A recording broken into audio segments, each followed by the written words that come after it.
autism ni ada terapi. Anak-anak autism ni adalah sangat istimewa. Dia ada daripada mild sampai severe. Dia ada daripada biasa sampai luar biasa. Maknanya dia sampai keadaan yang adalah lebih agresif lah. Okay, setiap peringkat adalah berbeza. Ada yang nampak macam biasa, tapi boleh je bercakap, urus diri, itu mild lah. Yang biasa. Dia bertutur macam biasa. Okay, tapi ada yang tahap severe, dia tak boleh nak menguruskan diri dah. Maknanya orang kena uruskan dia.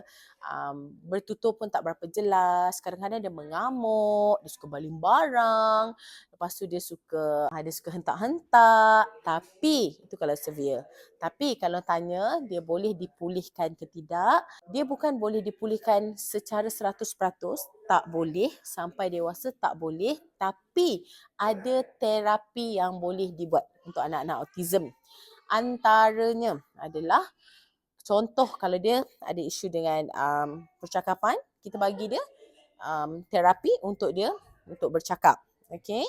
Kalau dia ada isu dengan social skill, kita bagi dia social skill.